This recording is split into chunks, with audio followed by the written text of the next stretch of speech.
Gusto mo bang makaipon ng 10,000 piso sa loob lang ng isang buwan? Yes, posible yan.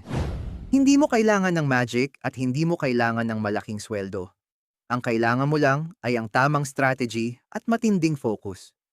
Sa video na ito, i-breakdown natin ang step-by-step formula kung paano mo maaabot ang 10,000 pesos sa loob lang ng 30 days. Real talk lang, walang halong joke, at siguradong kayang-kaya mong gawin. Paki-subscribe muna bago tayo magsimula at paki-hit na rin ng like button at share na rin sa mga kakilala mo. Tara, magsimula na tayo. Alamin muna natin ang Mathematics of 10K. Para makuha natin ang goal, kailangan muna natin itong i-divide sa maliliit na parte. Huwag kang matakot sa 10,000 pesos. Let's do the math. Kung hahatiin natin ang 10,000 pesos in 4 months, kailangan mo lang mag-ipon ng 2,500 pesos kada linggo. Mas madali, hindi ba? Pero klaruhin pa natin lalo. Kung hahatiin natin ito araw-araw sa loob ng 30 days, kailangan mo lang magtabi ng 333 pesos kada araw. Imagine this, 333 pesos lang araw-araw. Yan lang ang kailangan mong ipunin para mabuo ang 10,000 pesos mo ngayong month. Ngayong alam mo na ang target number mo, paano natin ito kukunin? Ang unang diskarte ay ang tinatawag na 48-hour rule. Bago mo bilhin ang isang bagay na hindi naman kasama sa basic needs mo, gaya ng bagong sapatos, gadget, maghintay ka muna ng 48 hours. Kapag lumipas ang 2 araw at naramdaman mo na hindi mo naman talaga ito kailangan, i-cancel mo ang order mo at i-save ang pera.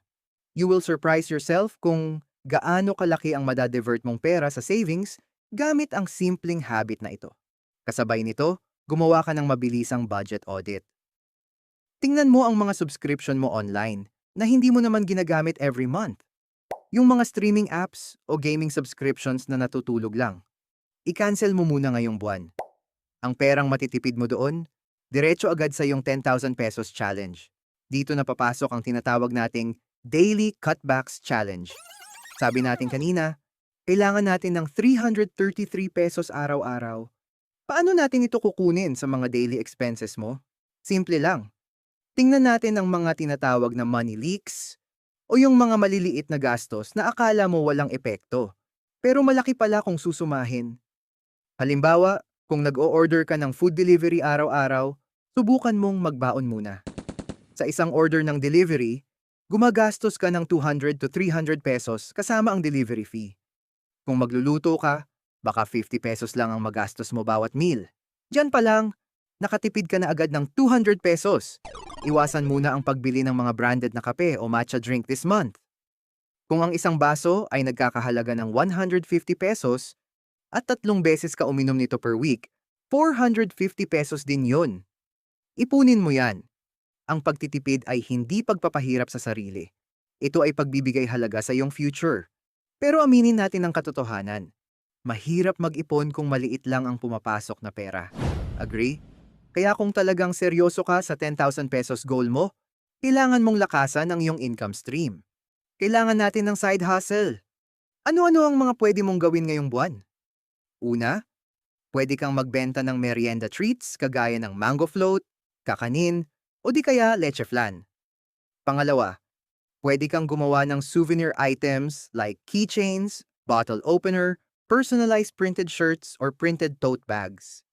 Pangatlo, kung may konti kang puhunan, pwede kang mag-resell ng mga jewelries o magbenta ng frozen foods sa inyong community.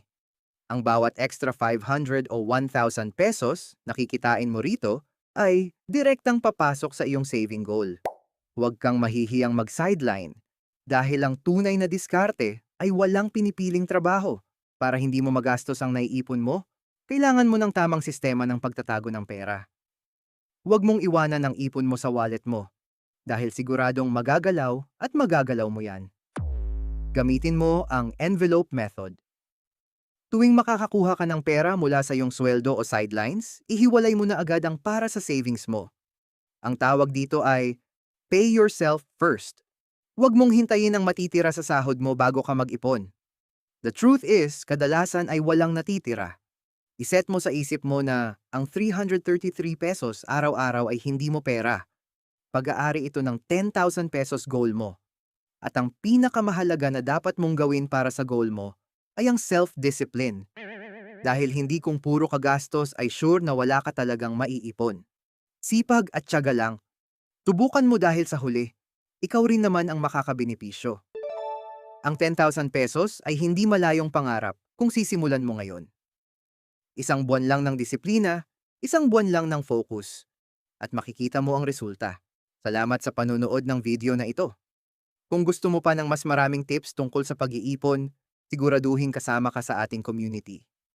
I-hit mo na ang subscribe button at bell notification para lagi kang updated sa mga susunod nating videos dito sa Pera Goals PH.